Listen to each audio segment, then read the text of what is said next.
You want to spend $7 billion on this pipeline? Oh, hell! It's going to cover 1,700 miles. You like this pipeline? Oh, hell! Deforestation equal to the area the size of Florida. You like that? No. Hell! Game over for the climate. Anybody down? Hell no!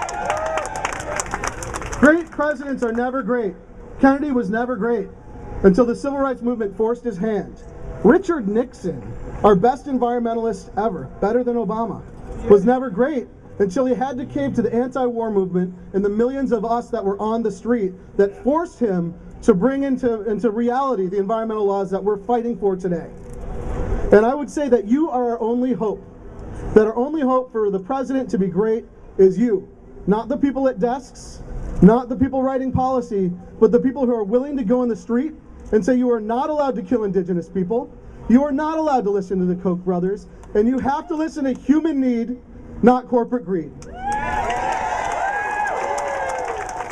Over 1,000 American lives have been lost in Iraq and Afghanistan moving fuel through the combat zone.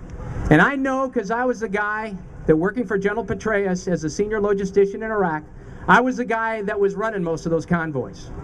Perhaps 20, 22 a day, each one with 17 trucks, each one with 150 troops protecting them. That perhaps $20 billion a year is being spent just providing the energy for air conditioning in Iraq and Afghanistan. And finally, as a soldier, we talk about CO2 emissions and climate change.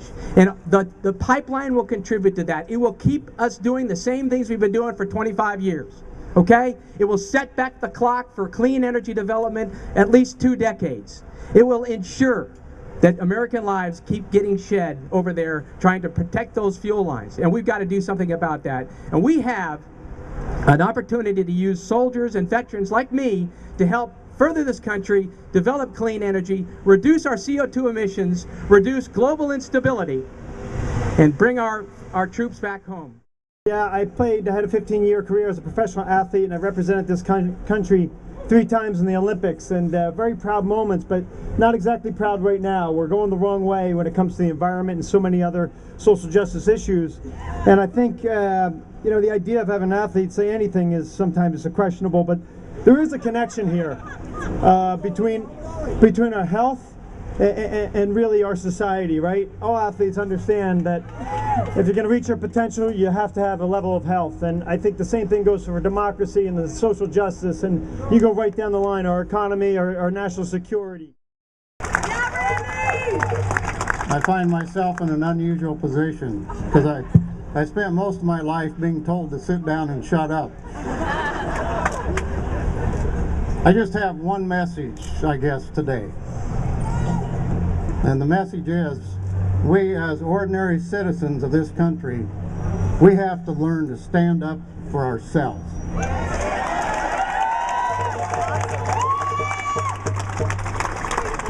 Because no one else is going to. We cannot just complain to the neighbor across the fence, because that doesn't do any good. We have to stand up, we have to have a backbone, and we need to get some politicians that are doing the same thing. Thank you. November 6th is 1 year before the next election. We need you to circle it on the calendar because we're going to circle the White House that day. Okay? And we're just going to have signs that say the words that President Obama said in 2008 when he was running for office. If I'm elected president, the rise of the oceans will begin to slow and the planet will begin to heal. We will end the tyranny of oil. I will have the most transparent government America's ever seen. I met that guy. We need somehow to find that guy who we thought we were electing president. We got to figure out where they're holding him captive and release him. Welcome to the U.S. occupation, to win hearts and minds, offend all humankind, tell the banks and the corporations. We're here to occupy the USA.